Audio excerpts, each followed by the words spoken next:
Grainmaker.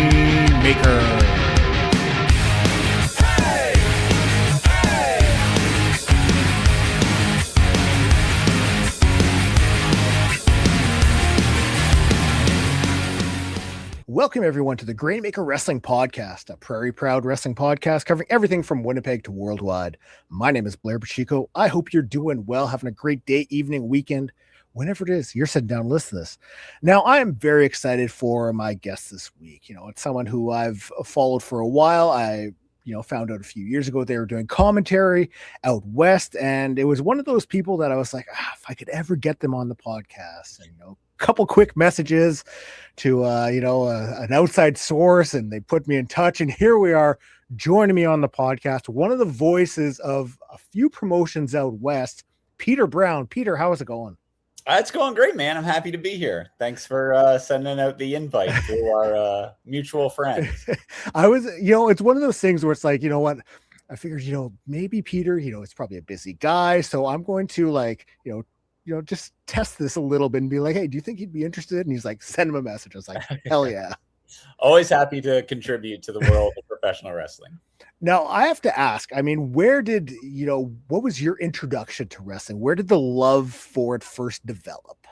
So literally the first memory I have of life, period, is going to a WWF live event when I was about 3 years old, back on the East Coast. So I'm originally from New Brunswick in Canada, and the WWF would often run the loop in Maine, in Bangor, or Holton and Bangor rather, in Maine. And so that's a pretty quick drive from the Fredericton area where I grew up. And so my mom and her brother were huge wrestling fans in, the golden era. And so they would take me to the shows with them. And so the first snapshot memory I have, period, is of, a smoky, dingy, small town arena with the lights on bright of that, beautiful 80s ring that they had with the light blues and the red, white, and blue ropes. And so it just made this vibrant impression on me, and obviously the theatricality of wrestling and the physicality and the whole presentation, especially for someone that young, and you're seeing this live spectacle for the first time. You're not doing a whole lot for the first 3 years of your life, and then suddenly you're jettisoned into this spectacle with hundreds, if not thousands, of people, and it is totally mind-blowing. So to say that it captured my imagination at a young age would be a criminal understatement. And then, in that late 80s, early 90s, golden era of the WWF, again, my mom would watch all the time with her either her brother or her friends. And, we'd go watch the pay-per-views on those gigantic old, house-size satellite dishes. And it just drew me in, the color and the pageantry and the emotion. And I just thought that it was the coolest thing that I had ever seen. And it kind of combined all the things that I enjoyed about sports and all the things that I enjoyed about movies or television. And even at that very young age, I recognized that, this is something that's unique and something that's cool and captivating. And even though, sometimes you get teased about it at school or whatever, there's always those pocket of kids that also really love wrestling. And some of them even maybe are reluctant to admit it. And that's where I found, many of my closest friends, even to this day. So, wrestling from a young age drew me in and has given me a lot. You bring up the teasing, and that triggered a memory for me, because I was thinking of when Demolition, they introduced Crush as the third member. And I remember going to school, after seeing that and being like, there's a new member. His name's Crush. And I was so excited. And everyone's calling me a liar. I'm like, come on, guys. This is legit. This is actually happening. So the teasing kind of, hit a soft spot there. Yeah. Back in those days, there was no internet. There, you could only really go on, what you saw on Superstars that weekend or something. And yeah, if all the other kids weren't caught up or you happened to see this, tune in a little longer and saw something. Yeah, I think there was a lot of, like, I remember something so silly, like the Iron Man match between Brett and Sean. And we went to school the next day, and there was like, because obviously, had to watch it on pay-per-view, and some kids would bring the tape. Like, I would often bring the tape the next day to like give it to kids who wouldn't didn't have the opportunity to watch it on pay-per-view. And it was always this thing like, I remember being like, well, how many super kicks did it take Sean to win? And like, that was like the test of whether you actually watched it or not, or you heard the result through like, you could call in those days on like there's like a wrestling hotline, and you could get the results, locally and things like that. So very, very different world in like the early to mid 90s for trying to get wrestling things. And yeah, like there was a lot of playground, like teasing and things of that nature, which is, kind of charming looking back, but at the time it can really weigh on you. Big time. We're in a time now where like wrestling is so readily available. There's news at our fingertips, but there is something so wholesome of like growing up with, the only media you were really getting was maybe a newspaper article about a show or wrestling magazines. That was it for the most part. And there was something that is just so very wholesome about that. Yeah, the magazines. I mean, I definitely had a subscription to the WWF magazine, and one of my first like, oh man, this is so cool moments.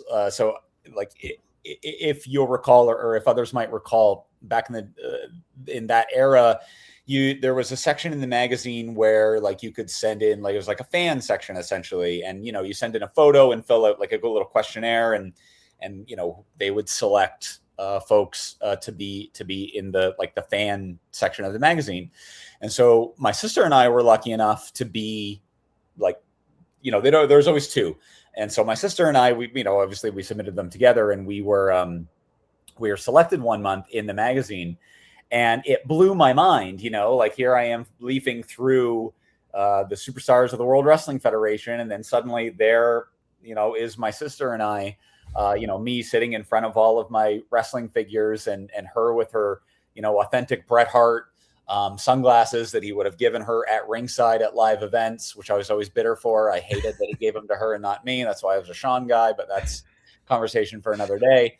But in any event, that was so cool. Like, what an amazing moment, to be, side by side, so to speak. So like the magazines and the tape trading and all of that stuff, like, there was a bit of a magic to it in that day, because there was a mystery, like you couldn't just search up a match from 1982 or whatever, or something from Japan or Mexico. It's like you really had to seek out and cherish the wrestling that was available to you and that you did have.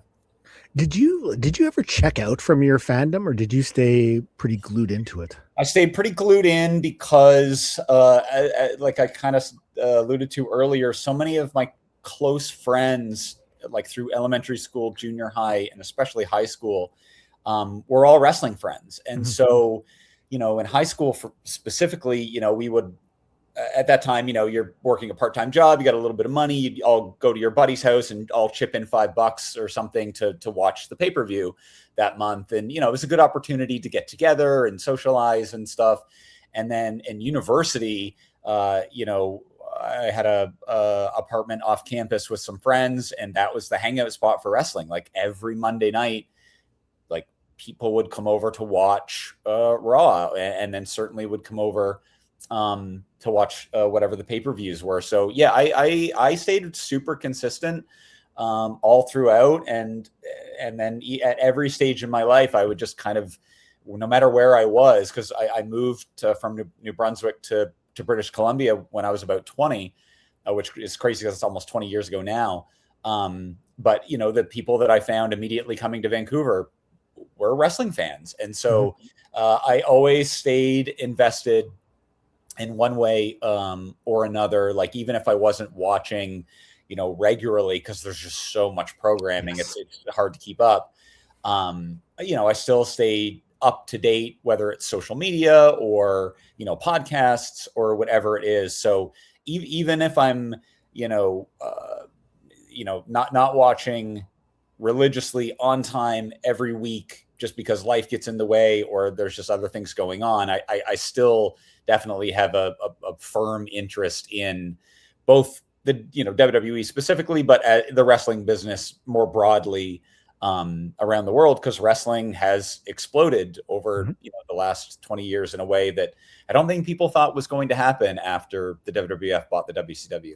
No, and I feel like we are at a time where, like, I don't want to say like socially acceptable, but it's more of a norm now to like be a fan of professional wrestling, because there was a block there for, we'll say almost 20 years where like if you said you liked wrestling, people would kind of look at you and be like, really, like you're an adult. And right.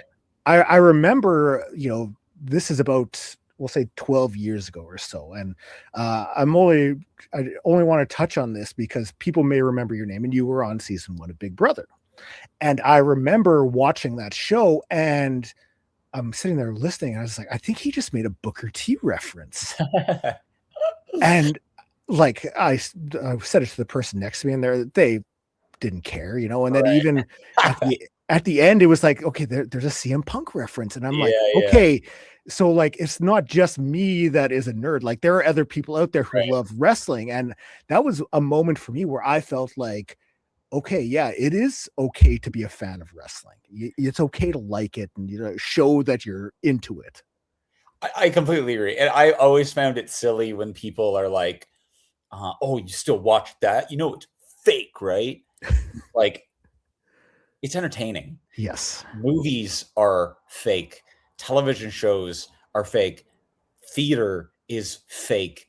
It's such a disparaging word to use, because it is so disrespectful to all of those things, the craft and the art and the time and the dedication and the creativity that goes into all of those things. And it's like, if you are entertained by something, whether it is like two guys in a boxing match, or in an MMA fight, or in a professional wrestling match, or an amateur wrestling match, whatever it is, or a television, or like a movie about the wrestling industry, like The Wrestler, the Darren Aronofsky movie, amazing movie. Like, that's about the wrestling industry. You can watch that movie and be entertained and engrossed in the world of like the business of wrestling. And like, nobody would look at a movie like that and go, oh, well, you can't like it because it's fake. Like, I always thought that was such a silly kind of framing of people liking wrestling, and it just shows their like ignorance, really, to be honest. And like, yeah, it was certainly in vogue to do that for a long time, and I'm sure in certain corners it still is as well. But I think with the advent of like the partitioning of the internet, where like everybody can kind of find their pocket of like-minded people or like interested people, it really and like the prevalence of geek culture sort of more broadly, or like the feeling of it anyway. I think that's just because, anyone can find a home now and feel like it's kind of like acceptable, which I think is fantastic, because it doesn't, it doesn't alienate people and make them feel like, the thing that they like is weird or whatever. But it is probably, it is unusual. Like, wrestling is weird. It's a weird thing, but it's beautiful because, it exists in its weirdness. And like, me as a lifelong fan, when I got the opportunity to do Big Brother, I was like, one of the reasons I believe that I was successful in that format is because I understood pro wrestling. And so I was able to talk in sound bites. I was able to convey the story in a way that was clear and coherent in a concise way to the audience, and production really enjoyed that. And so, every opportunity that I got, I was going to slip in a wrestling reference. Like, at the time, the Yes movement and the Yes chant was super popular. And by happenstance, by coincidence or providence, in that season, we had to do something called the Yes Challenge. And basically, the short version is Big Brother would call you on the phone and assign you a task, and you had to say yes or you would be punished. And no one wants to be punished for a variety of reasons. And so I was like, oh my gosh, like what an amazing coincidence. So I took the first call, and then I come out to everybody, and it's like I got everybody in the house literally to do the yes chant with the hand gestures. Nobody knew, like nobody had any idea. They were just playing along because it's the silly, fun Big Brother thing to do. But in my wrestling brain, in the back of my head, I'm like, oh my gosh, like anyone who watches wrestling is gonna get like this, and probably all of the other references. And that's like my way of like giving the little wink and the nod, and like, because a lot of people love that stuff in wrestling anyway. They love the little references and the callbacks and the sly little, like, if you've been paying attention, you'll get it. Like, I love stuff like that. And so I marked for myself being able to like provide those moments for both myself and people viewing. So it's cool that that at least somebody out there liked it when I said Shucky Ducky Quack Quack. It was noticeable, like the happiness that arose from me, because like it's it was one of those things where it's like, okay, so like it, hearing somebody make a reference, that like I don't know this person, but like I'm watching them on TV, and the chances are there's other people watching this as well who may be wrestling fans, and it's like, okay, like it's eye-opening, and it kind of brings it more to light that like, yes, it's there are more of us out there. Yeah, for sure. Yeah, a lot. Yeah, those arenas and stadiums are full, so people got to come from somewhere. How did you first get involved with independent wrestling? Because I know you do commentary for a few promotions out west. How did that start? So in the aftermath of Big Brother Canada Season 1, which would have been the summer of 2013, essentially, a good friend of mine from film school, whose gimmick name is Peter Chow. He was a big YouTuber at the time and was collaborating with Colt Cabana on some videos. And Colt Cabana was coming in to Vancouver to do 2 shows for the promotion ECCW, Elite Canadian Championship Wrestling. And so, to be a supportive friend, I went with him to those shows and had a great time. And backstage, we were all just chatting after the first show, and the wrestler Scotty Mack came up to me and basically said, "Oh, like, hey, you took my spot on Big Brother." And I was like, "Wait, what? What are you talking about?"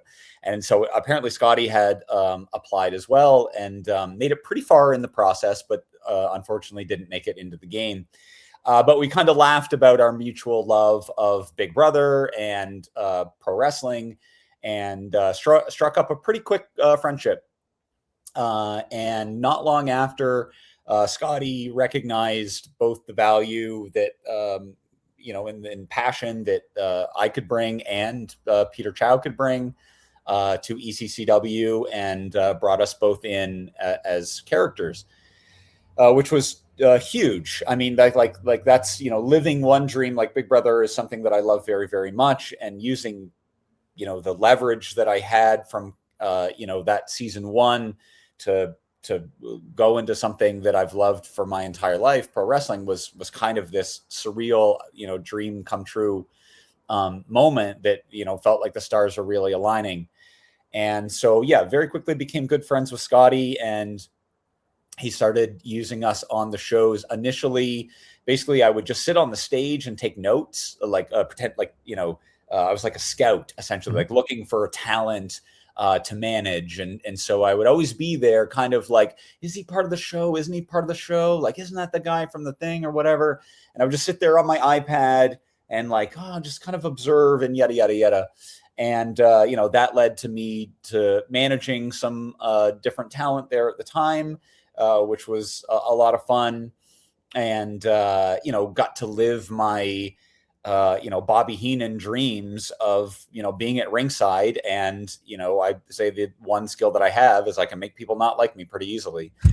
That in wrestling is a skill to have. That's a good one. I managed there for, I think, 2 odd years, maybe 3, something like that. And then the storylines kind of went in different directions or whatever, or like some of the guys left and whatnot. And then they transitioned me to commentary, because they had like irregular commentary at the time. And so they were looking for a spot that I could be like consistently on the shows instead of just kind of, when the talent that I managed was there. They want to be there more often. And so I started doing color commentary, and I like, in my head, I had done commentary for forever. Like when with my wrestling action figures when I'm a kid, whether it's out loud or internally, like, I'm doing the commentary. So like I felt comfortable that I could do it. And, I worked with Ali Young, who was, pretty straight play-by-play guy. And I essentially just started doing a Jesse Ventura impression to like find my footing and, to develop like whatever my voice was going to be as a color commentator. And it ended up being, a good fit for me. And then ECCW folded during COVID. And then I was given an opportunity at All-Star Wrestling to come in, and they were looking for a play-by-play guy. I hadn't done play-by-play before, so I just did a Gorilla Monsoon ripoff and then developed my own voice from there. And that's what I've been doing ever since for All-Star Wrestling and Canadian Apex Wrestling, Tapped Wrestling Federation, and Loft Country Wrestling. So it's definitely been quite a journey and a lot of fun along the way, for sure. Like, do you have a preference between color or play-by-play? I would have, like, had you have asked me that question before COVID, I would have said color. I loved it because I was a heel. I basically stayed in character. Like I really got to lean into the things that felt most naturally to me. Yep. And I thought that I'm not likable enough, or I'm not neutral enough, or whatever. Like I don't have the sensibilities to be like a Gorilla or a Michael Cole style, like play-by-play guy. And then once I got doing it, the feedback has been so positive, like it's, to be frank, kind of in a surprising way. But it has been so much more natural, like, and I feel like it's a way that I can help tell the stories better. And like, I feel like my job is to make the talent look as good as they possibly can. They're the ones putting their bodies on the line. They're the ones expressing the story through physicality. I'm just there to elevate that and communicate it to the audience. And so all of my sort of filmmaking / natural storytelling instincts, which would have been present in the, doing color as well as a heel, but being that kind of straight-laced, positive play-by-play guy is a niche that I wouldn't have expected to fall into as something that, a lot of people really enjoy. And I get positive feedback for. And so, yeah, like I think it would be challenging to go back to being, color heel. Like, I mean, could I do it? I'm sure that I could do it, but like, I like what I'm doing right now. And I think it's been helpful and positive for a lot of the talent locally. And it's nice being able to work with them to, be able to figure out like, how do they want their stories to be told? Because, that's what I think that I'm there for. So yeah, I like doing play-by-play, and from a business trajectory, like career aspiration perspective, I think, because I want to work for WWE or AEW or New Japan or TNA. Like I want to work for wrestling on television, Maple Leaf. I think my most reasonable path there is being the best play-by-play guy that I can be. I like being a color guy. I loved being a manager. It's so much fun, but I get to be out there for every match doing play-by-play, and I get to kind of help people tell their stories in the most like comprehensive way that way. And for someone who wears a lot of hats at wrestling shows, it's a way that I can kind of keep all the plates spinning at once. I know, like for myself, I always found like you said, your job basically is you're trying to get the storyline over. You're trying to get the wrestlers over. That is, like job number one. And I always find like, if it's somebody new coming to town, like I always like to talk to them. Hey, like if you have names for your moves, what are they called? Because I want to make sure that they're called what you call them, you know, like Exactly. anything I can do to help get you over, let me know and I will do that for you. Because at the end of the day, we are just, you know, one small piece to help that vehicle like move forward, you know, and just to do the best that we can with it. Yeah, I completely agree. I think that's the responsibility. I mean, Mhm. there's so, you know, like there's so few spots at the indie level for, like, a lot of promotions don't even do commentary or don't put their matches out because it's either a cost thing or a logic thing or a quality thing, whatever it is. And so, you know, there's lots of promotions and lots of opportunities to wrestle, and that's even still hard. Like there's a lot of wrestlers out there, and you know, there's only so many spots on the shows. Getting in anywhere in wrestling is challenging. But on the non-wrestling side, whether you're a referee or a manager or whatever it is, like those spots are so few and far between.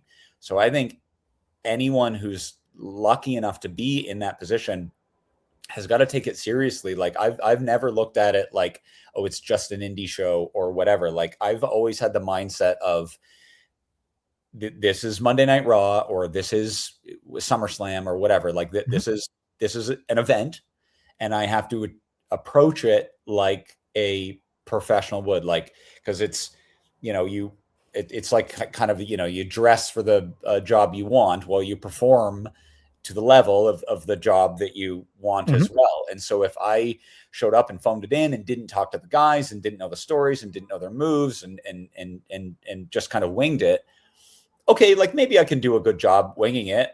I mean, I'm pretty good at improv, and I have broadcasting experience, and I know what wrestling is, you know, quote, supposed to sound like. I can do it. But I'm never going to get to where I want to be with that mindset. Same as a wrestler coming in and treating a show just, it's just it's just a fair show. It's just this, it's just that. I don't have to, you know, whatever. It's the ones who treat it like, okay, any match can go viral, any moment can go viral, you know, and you don't know what the big companies are looking for out there. You don't know what they're watching. Anything can pop up in their feed. Like, you got to treat every show like it's you know, you got to put your best foot forward every time. And that's what I always try to do. And so, yeah, it's nice to hear that other folks out there are doing the same thing and treating it the same way, because I think you sort of have to, with respect to the people that you're working with and the people that you want to work with. Exactly. You know, it's come to the point now where the local guys, they already know, like, I'm going to approach them. So it's like, they'll just come up to me and be like, hey, you know, watch for this in the match. So Sammy Peppers, thank you for that. I appreciate you. But it's one of those things where, like, it goes a long way because they know that you're invested. They want to provide that information for you as well. So, I mean, you know, All-Star Wrestling, Canadian Apex, I mean, two different promotions, but what have you enjoyed most about working with these two? I think it's the creativity that I always see from the talent. Like, wrestling, for those who are not in or only watch it on TV, like, you might not realize that, you know, these guys and girls are often showing up day of and putting together the matches, like, you know, hours before the show. Like, that's the norm. The norm is you show up and figure it out. It's not like you're rehearsing and going through it and yada, yada, yada. And sometimes things change. Guys get hurt or they're sick or whatever. Or, like, there's so much, like, nothing happens until it happens in wrestling.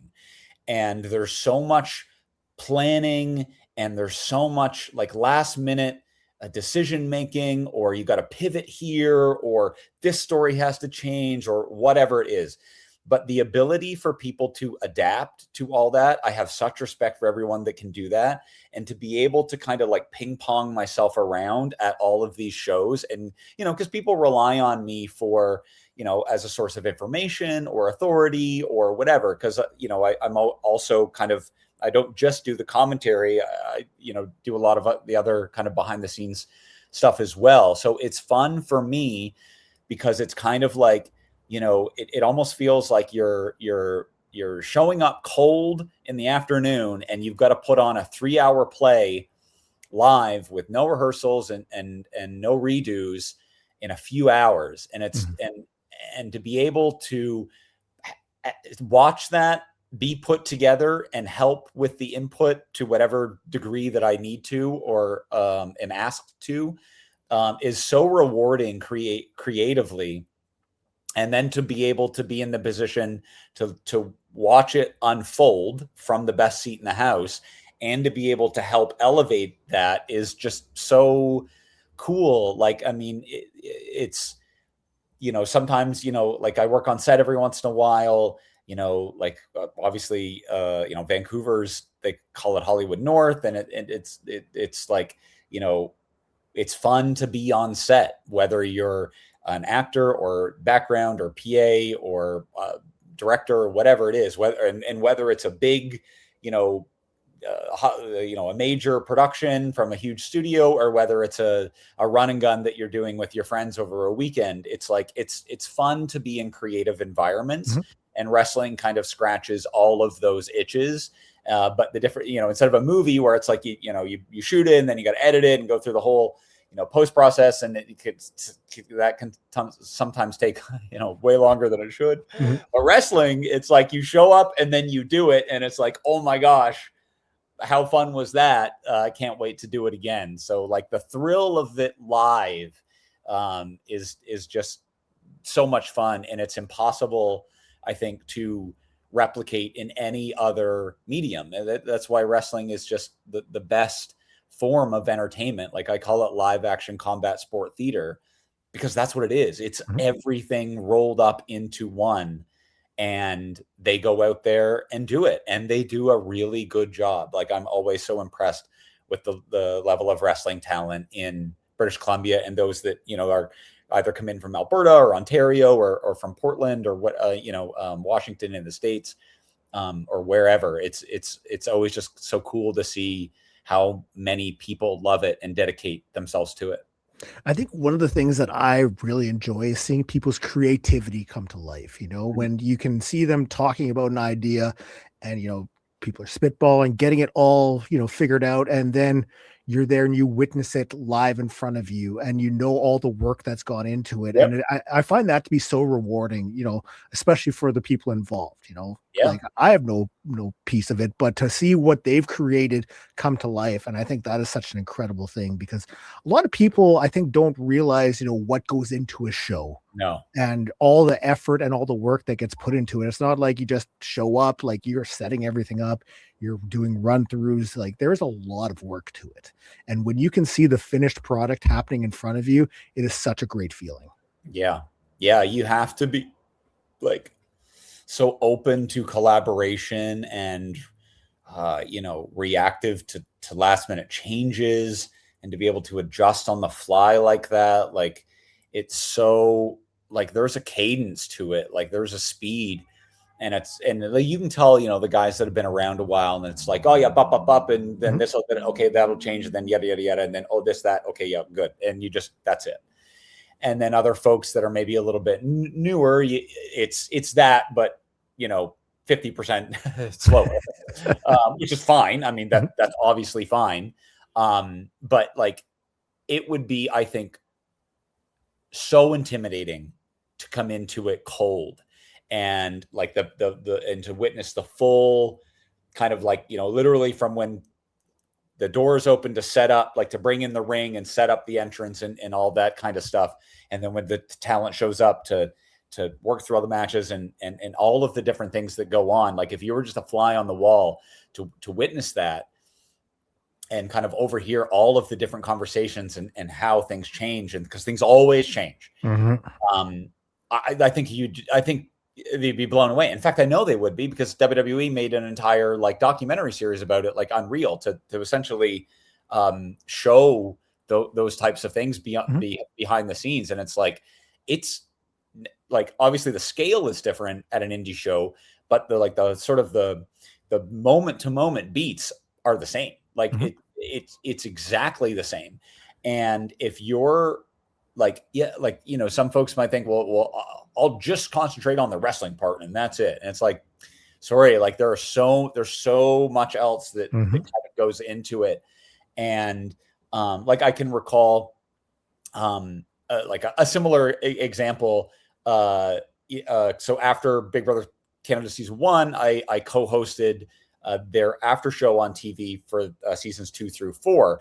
And we would always, it was always me and one other co-host. And then typically someone would, like another house guest would come in as like, you know, the special guest of the week or whatever. And we would always do like a powwow sort of going out before, like, and we would go out and do it live. Like, you know, there was no retakes or anything. It was, you go out on the set and do the entire show in one go. And I remember one specific week, one of the guests that we had was just sort of like, just in awe, like in shock of like how quick it was. It's like, oh, this, like segment 1's going to be this, and we're going to hit that, we're going to hit this, and you know, we're going to get out at this point, and then we're going to throw to this, and blah blah. And just like the speed of which television needs to work. And they were like, whoa, like hold on, like I'm just going to concentrate on my part. When you talk to me, I'll talk back, kind of thing. But like, you know, the production in the room, it's like you have to move really fast. Yes. And so thankfully I was, you know, a part of that, you know, in live television for 3 full seasons. And so I was able to use that skill in the world of wrestling. Like I don't get phased or, you know, like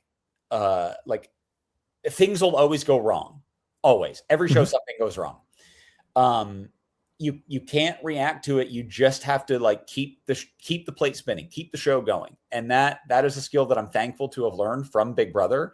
And it's one that I know that people can rely on me for, because during shows, I will be in the midst of live commentary doing the thing. And I've got somebody, and because, you know, we don't have the technical capabilities to have somebody in my ear to ask questions or whatever. Like I physically have to, like, you know, respond to them, cover the mic, and then come back, you know, to call the match, kind of thing, all in one motion, and hit the music cues and the, you know, whatever else that I'm doing.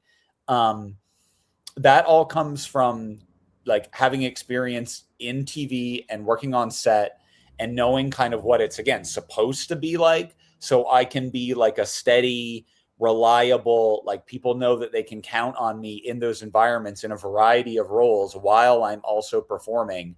And I kind of like, you know, hold that as a badge of honor, that, you know, when crisis happens, I can be somebody that can be relied upon and responsible for getting things back on track. We kind of answered a few of the things I had lined up in that, which is totally fine. But I do want to ask, I mean, we've talked a little bit about the scene in BC, you know, and how, you know, you have people from Ontario coming over, people coming up from the States.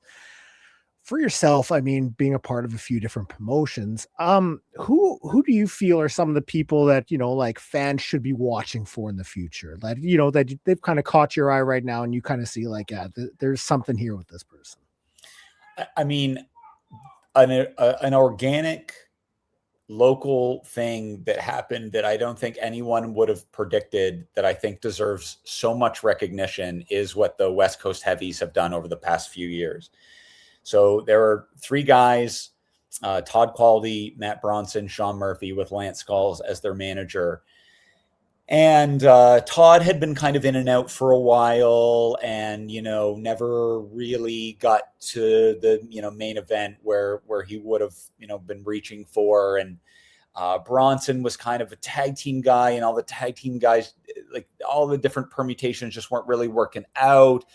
Sean was very fresh. He had, you know, fresh from Seth Rollins' training academy. And, you know, and Lance is in real life best friends with Todd. And they're all kind of like, oh, we don't really know where we're going, don't really know what we're doing.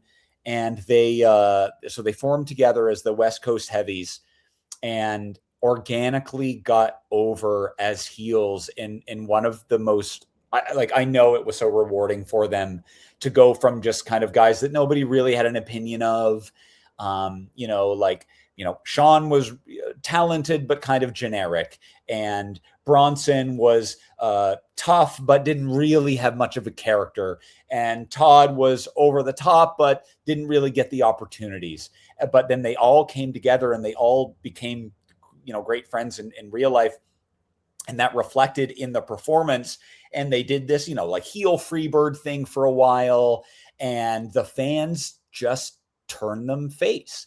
And it was by not playing, like they wanted to be heels, and they were heels, and they were the most dastardly, but they were cool. And it kind of felt like that early DX, early NWO, but at the local level. And they started moving merch, and they started, getting more and more babyface reactions. And so they turned turned from heel to face. Again, organically, they kept doing the same thing, but now suddenly, they're getting cheered, and they leaned into it. It's like, oh, we're the good guys now. And I just think that, anything that can get that over, and they were rewarded in so many different promotions and that they basically did like a belt collector gimmick for tag team wrestling. And were rewarded that by so many different promotions, because it wasn't just All Star, it wasn't just Apex that it worked in. It worked everywhere and continues to work. And so West Coast Heavies, I think, deserve to have recognition beyond British Columbia. And, they're three great guys, and they work so hard, and they're such great talents in the ring, that I would love to see them get an opportunity at a higher level, whether it's, as a group or just, the three of them as singles. But I mean, I think that, it's nice to see you can tell when something is special and something is, because, everyone busts their ass, and everyone goes out and tries their hardest. Mm-hmm. Sometimes, you can be a really, really good wrestler, but the character work isn't there, and the fans just can't get an emotional connection to you. And it, again, this is where you work it out. It's the trial and error of wrestling. And some people might have a really great character, but their in-ring work, as soon as the bell rings, it's kind of the same match every time. But when you find guys who've got a great, organic, authentic, it's just them turned up to 11, and it reacts in both like when they're bad guys and when they're good guys. I just think that's so special. And so, yeah, those three wrestlers plus the manager, I think deserve to be recognized far outside the kind of Pacific Northwest indie scene. Definitely. So I always like to ask for a match recommendation. So one that you are personally a fan of, any promotions, any wrestlers, whether it's WWF, indies, one you're a fan of, you think the listeners should go check out. Well, I'll give one. Okay, I'll give three. Okay. One, I will give the loudest moment that I ever heard in my entire life. The biggest reaction ever in a professional wrestling event was WrestleMania 18, Hulk Hogan versus The Rock. I was there live in person, seat FLR B8, row 1, seat 1. When Hogan points at The Rock for the U, that's the single loudest thing that I've ever heard, period. Like, I can remember just my body vibrating and like feeling like, oh, wow. Like, I know what overwhelming sound feels like now. So Hogan and Rock at WrestleMania 18. Then the best match that I've ever seen live in person is Kenny Omega, Will Ospreay from Forbidden Door in Toronto a few years ago. And then I will say, for the local level, a match that I had a lot of fun calling was just recently, actually. And it was the West Coast Heavies versus the Headbangers from All-Star Wrestling Bang Your Head in Chilliwack. That match ended up being a lot of fun, and there's a lot of fun story elements there. And it would a good representation of the Heavies going against, a WWF tag team champion team. So yeah, those would be the three that I would recommend. So one thing I've started doing on the podcast is asking 5 random questions, and they're not wrestling related, but just to add a little bit more to, people can learn a little bit more about you. The only one I only keep one question the same, and that's because, there was some discourse after the first person I asked. So I was like, people like this one. So I got 5 questions for you. All right. First question I'm going to ask is a restaurant that you would recommend to somebody. Earl's on Hornby in Vancouver. All right. If you could replace a handshake with any other greeting, what would you choose? Elbow tap. What is your frozen treat of choice during the summer? Ooh, I suppose like a ice cream or blizzard, something like that. Okay. Yeah. Because I wasn't sure if Slurpees, how popular they are outside of Manitoba. I'm sure they're around, but I feel like they're not as popular. Yeah, when I was in high school, definitely Slurpees were popular. They feel like a 7-Eleven specific thing to me. Mm-hmm. But yeah, I actually don't see that many people going around with Slurpees now. Now that I'm although now that I'm thinking about it, I'll see it everywhere. But like in my head, I don't know that I see it that commonly out here. Okay, if you could go for dinner with any Muppet, who are you choosing? Oh, I would probably Kermit is the default answer, but I would probably pick Fozzie Bear because for whatever reason I always liked Fozzie Bear a lot. Yeah, so I guess one of those. I like that we're getting different answers now with that because for a while it was either Beaker or Miss Piggy, and I'm like, guys, there's more Muppets. Oh, I don't think either of those would even be in my top. Like, maybe Miss Piggy in the top 10, but to not get Kermit as like a default answer, that's actually shocking to me. And the last question: Godzilla, King Kong, or other? In like just for a choice, in a fight? No, just your preference.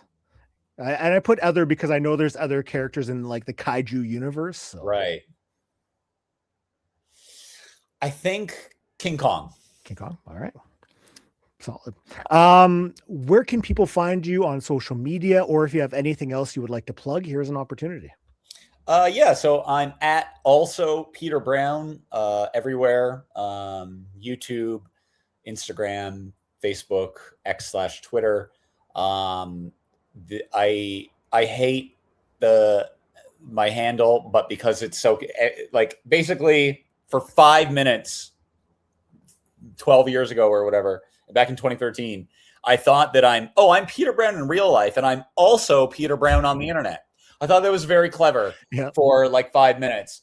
And so like I made all of my social media at also Peter Brown, and then most of them got like verified. So if I change it, I would have to change them all. So so from one 5-minute joke in like the summer of 2013, all of my social media is at also Peter Brown, but that is where you can find me.